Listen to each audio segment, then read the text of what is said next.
All right.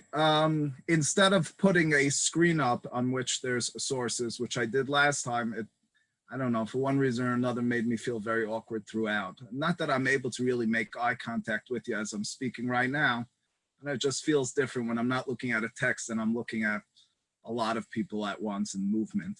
But what I'd like to talk about today is Yom Haasmaut and as it relates to our current situation.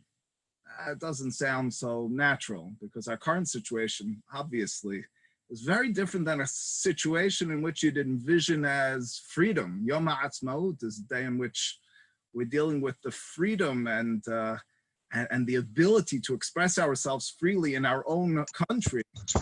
With coronavirus, I don't know, maybe it's just me, it doesn't feel like a time of freedom. It feels like a time in which we're kind of constrained. We're stuck in our own homes. We're not able to express ourselves as freely as we maybe would have. And so it's in that context that I'd like to, I don't know, give you a little bit of perspective that occurred to me this year specifically about Yom Ha'atzmaut. So here's the introduction. Let's say, we should all pray that this happens soon. We wake up tomorrow and we hear on the news that there are no new cases of coronavirus worldwide. And as a result, the prime ministers and presidents get together and they make a declaration. This is an international day of celebration. You know, at first we might get excited and then there'd be all the negative feedback because everyone would say it's way too fast for that. We're not done with it yet. It's true there's no new cases, but it's not done yet. We need to go through all the phases. We need to be certain that we saw this to its end. I don't even know when that would be. So to make a day of celebration prior to the complete development of what we're looking forward to, I put it another way.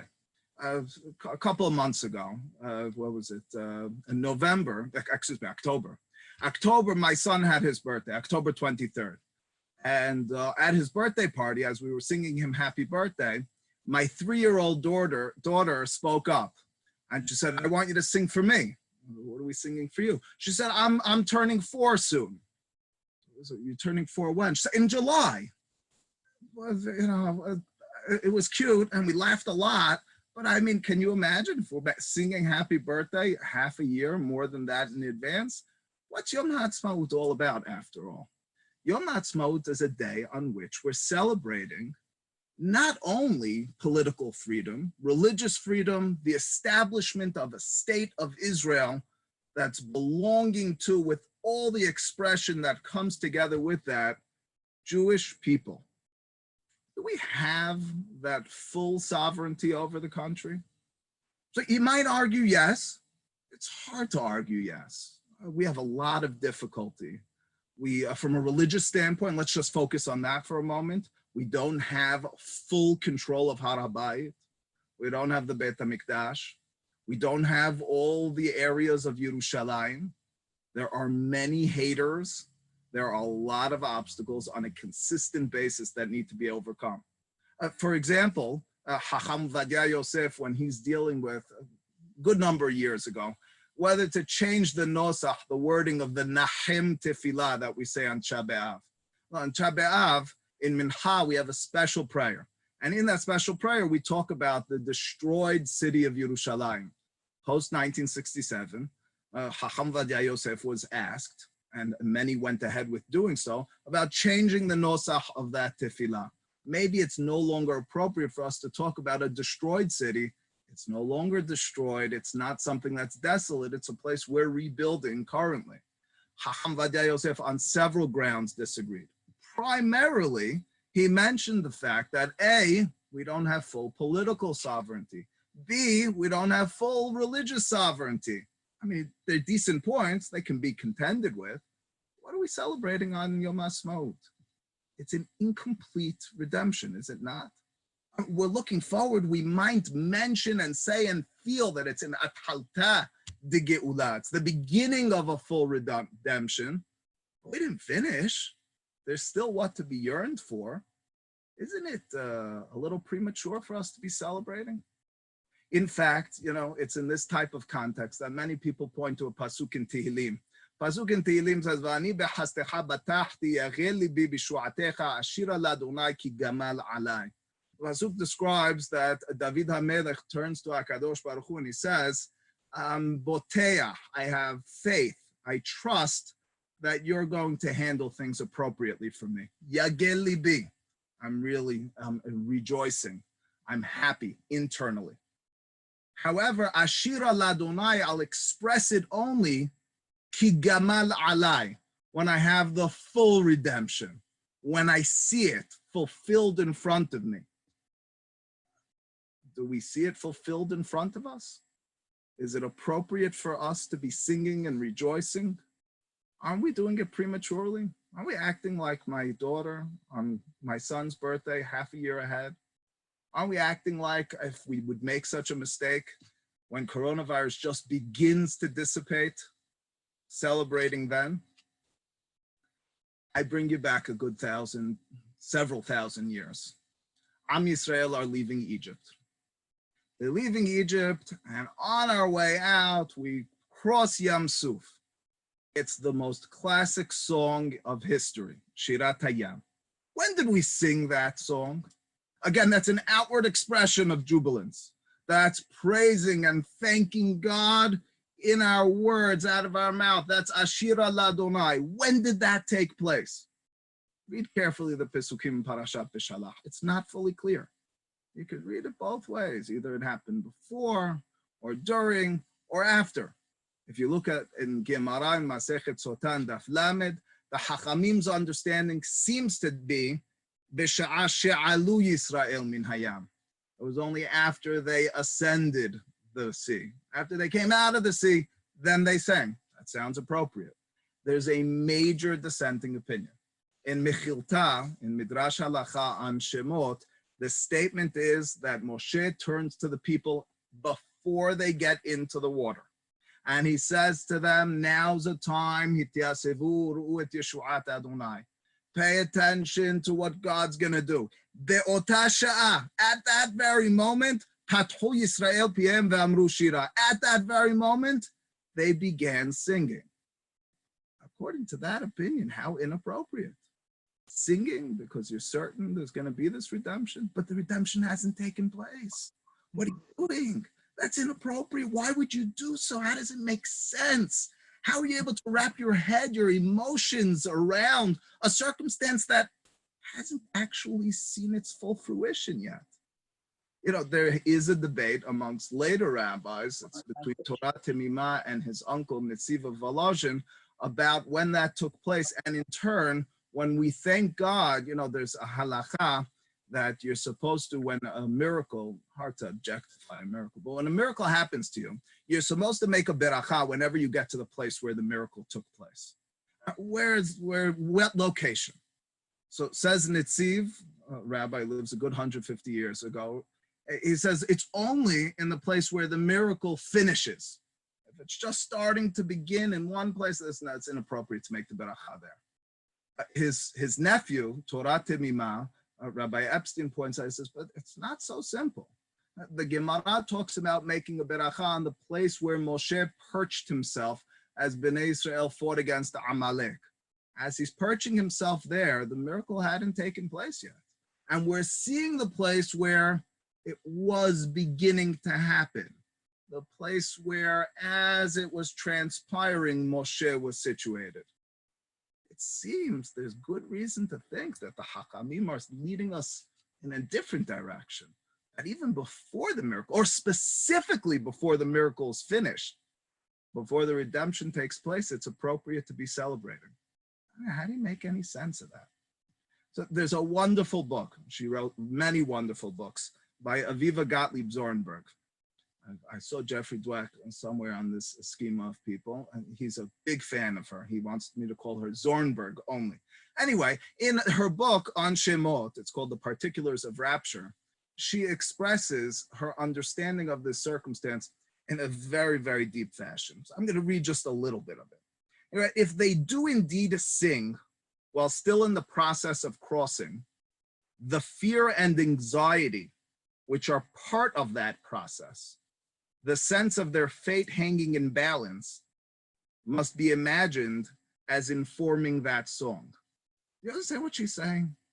Her description of the moment, the present moment, when there's not only happiness, there's not only rejoicing about what happened in the past, but there's still anxiety, there's still fear.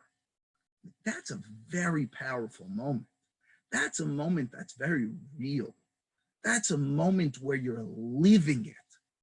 That, she suggests, was perhaps the most appropriate moment. As Am Yisrael are still uncertain about their fate, they see it beginning, the miracle's on its way.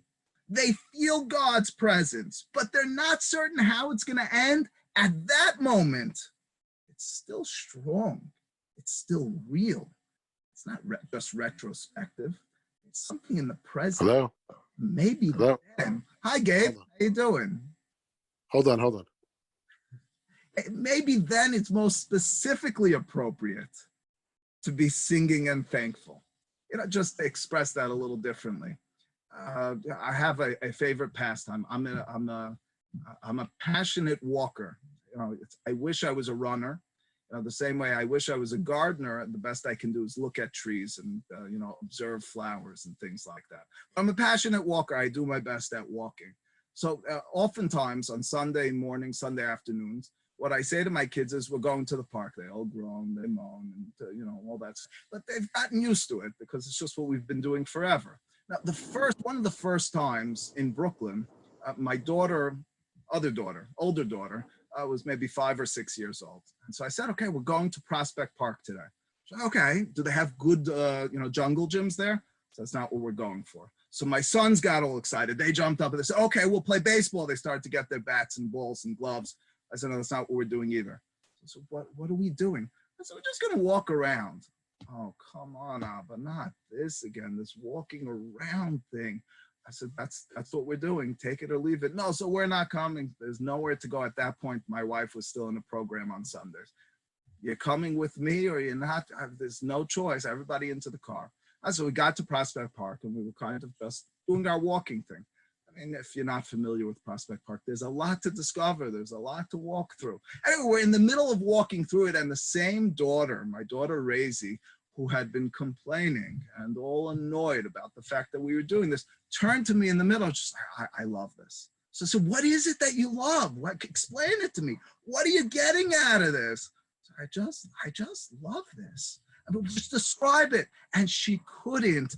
But that was a really special moment for me. I mean, I smiled, widely, broadly, and looked at her and I said, you see, you're experiencing this moment. You're just excited about being.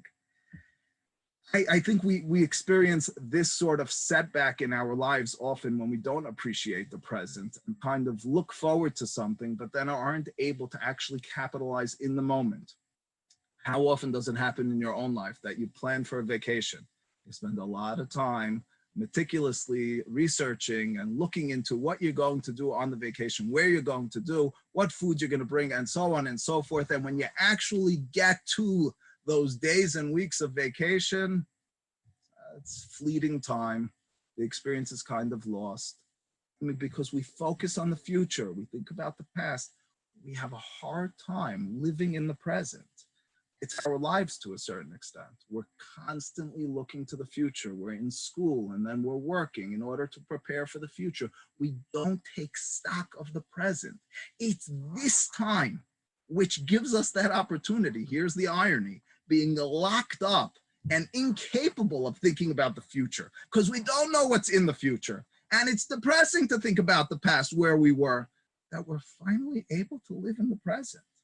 It's a circumstance which was forced upon us against our will, but gives us real opportunity. It's that opportunity that Am Yisrael had at Har Sinai. It's a very anti-Western type of way of thinking. It's oftentimes they think about this being more of an Eastern mode of thought. And there's a wonderful book, Rabbi Yaakov Nagen. He's an up-and-coming star in Israel. And so he summarizes, and the name of the book is Be Become Blessed. It was translated into English by Magid Books. And it's really about living in the present and mindfulness and so forth. And so he tells, the very beginning of the book, he tells the following story. He says that in 1954, there was a fellow, his name was Ezriel Carlbach. He was the editor-in-chief of Ma'ariv, the newspaper in Israel. And he visited at the time India. India, in today's day and age, Israelis love to go to India. That's, they run away, not today, but, before the virus. They love to run away to there. It's their time in between the army and real life. It's a time, this was a time when nobody was going to India and finding themselves, quote unquote. And so when he's there, he has the opportunity to meet with the Prime Minister of India at the time. And they're dealing with all sorts of diplomatic complications. And in the middle of that conversation, so Carlbach turns to the Prime Minister and he says, really, well, the question is what to do. And so he says, the Prime Minister looked at him and said, you see, that's a typical question for a European. And he paused and he let it sink in. And Carlbach scratching, he said, well, what did I say wrong? He said, here in India, we don't say what to do. We ask what to be. The description and the difference between societies and cultures is one in which we're obsessed with what's coming next and where'd we come from, instead of actually living in the present moment. Do you know that Rashi were taught, maybe not the Barkai students, but the other students, they were taught a Rashi at the beginning of Parashat Hayei Sarah. It's a very well-known Rashi. The beginning of Parashat Hayei Sarah describes the life of Sarah. And it says, Sarah lived me'ah shana, ve'isrim shana, ve'sheva shanim. Right? It describes her as living 100 years and 7 years, and 20 years and 7 years. And Rashi, poetically, or perhaps, says that her 100 years were like her 20 years, and her 20 years were like her 7 years. He describes beauty and wisdom all in one. In his book, Rabbi Soloveitchik, in commenting on that commentary of Rashi, gives the following beautiful interpretation. He says, you want to know what Sarah's life was like? And this is what the Hachamim are describing, so what Rashi is getting at. It's that when we grow up from 7 years old and grow into a more mature mode, we leave that mode of thought, that way of being, childish time behind. And we move on to greater and better, the new zone of our lives. We might be naive, but we're kind of innovative and we're expressing ourselves through discovery and we're excited and we're ideal. That's the 20-year-old stage. And then, I don't know if we make it to 100, but then when you get older, you kind of leave that state of being behind. And you move into another state of being. It's true, you're wiser as you get older, but the idealism kind of dissipates and the excitement of the childhood is gone as well. Says Rabbi Soloveitchik, what the Hachamim are describing over here with Sarah, in her life encompassing all of those stages, is that throughout, she lived in the present with the wisdom of a 100-year-old and the innovative spirit of the 20-year-old and the naivete of the 7-year-old. Instead of constantly looking to the future and saying, well, I'll be there and I once was that, she was living it all at once. She had that unique potential to her, that unique state of being and characteristic in which she was really able to live in the present. Yom HaAtzmaut for me, specifically this year, I'm appreciating it. It's Am Yisrael as it's becoming. Am Yisrael is not done. Medinat Yisrael is far from done, but there's still cause for celebration. It's an exciting period in our lives. We're excited because of what we are becoming in the present. We have the opportunity to grow. We're thankful for that. When we're stuck in our homes and we're no longer thinking about what we'll do tomorrow, or maybe we are mistakenly thinking about what we'll do tomorrow, instead of thinking about the current moment. What can I do now? How can I develop myself, grow my family, my relationships, because I now can focus, because I now can be, I'm forced to be. I'll go even further and I'll touch on the Yom HaAtzmaut side, the freedom side, the salvation side of Yom HaAtzmaut. There's just recently quoted, my mother did a book club on the book, The Choice, which was really inspired by the book of Viktor Frankl, as she mentioned. In Viktor Frankl's book, he was a Holocaust survivor. He was an Austrian psychologist. He was the founder of logotherapy. He describes a lot of what goes into his general philosophy and psychology and what caused him and gave him the inspiration to survive the Holocaust. And so one specific mention, but he brings it up a lot, is the following. I'm going to read a little bit to you over it. He writes, a man who let himself decline because he could not see any future goal found himself occupied with retrospective thoughts. So he describes in the concentration camps, he was in Auschwitz, he was in other concentration camps, is that he looked around and he saw individuals who were thinking about the good old days. They were dreaming about the hot baths and the lavish meals and good lifestyles that they had. He said, and they dreamed that that was giving them freedom. He said, but that was really giving them servitude. They were sticking themselves in the past. And there are other types of people who were thinking about the future, prospective thought, inappropriate as well. He says, when you're thinking about the future, you're not living in the present, and you're losing your potential to find freedom in the present. He says, in reality, there was an opportunity and a challenge.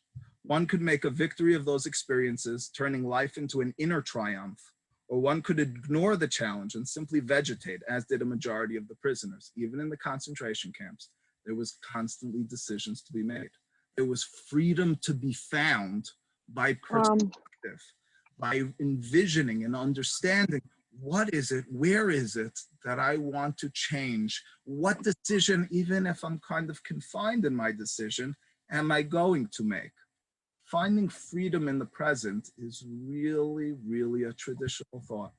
There's a well-known Perush Rashi, which is explained in all different aspects. But I'd like to suggest, it's actually Rav Shagar suggests this, and Zichrono Livracha. Rashi, when he's describing that pasuk, he's commenting on that pasuk, as Am Yisrael leaves Egypt, HaKadosh Baruch Hu turns to the men and women and says, in the future, your children are going to ask you about this. And respond to them. Tell them, Ba'avur ze asa Adonai li beseti b'Mitzrayim. Tell them, God did this to me when I left Egypt for this. For what? Simple interpretations, for freedom of some sort. Rashi writes, Ba'avur ze ba'avur she'akayem mitzvotav, so that I'll fulfill mitzvot. Kigon, Pesach, Masa, Umaror. For example, Pesach, Masa, Umaror. It seems a little out of order. In other words, he took me out of Egypt to perform these mitzvot, or I perform these mitzvot because he took me out of Egypt. The depth of Rashi, argues Rav Shagar, is that experiencing freedom means as we sit at the Seder and we eat the matzah and we ate the maror, that was a present manifestation of our freedom. We were able to, in that moment, express, I left Egypt so that I could be experiencing this right now, so that I could be involved in this, because freedom is found in the present. But we have this tendency as human beings to be stuck in different zones of thought and time that are not the present. Yom Haasmaut, through this perspective, which I hope is new and enlightening to you, is a day on which we focus not just on the past, nor even on the future. We think about the present. We think about how Am Yisrael is growing. We think about how Medinat Yisrael is blossoming. It's an opportunity at this time period specifically to reckon back to times long ago when we left Egypt and we celebrated life as it was happening. And it's a perspective for the current time as well. As we're confined, as we're quarantined, as we feel like we lost our freedom, instead of thinking about what came or what will come, think about where we are, be able to find freedom in that. This class, together with all the classes today, were Le'ilui Nishmat Stanley Chera by the Chera family. And in addition, this specific class is Le'ilui Nishmat Shaul Ben Mini, Tihi Nishmatam Surah B'tzror HaChayim. Thanks so much for coming. I look forward to expressing our freedom differently, in face-to-face interactions, not screen to screen. That's it.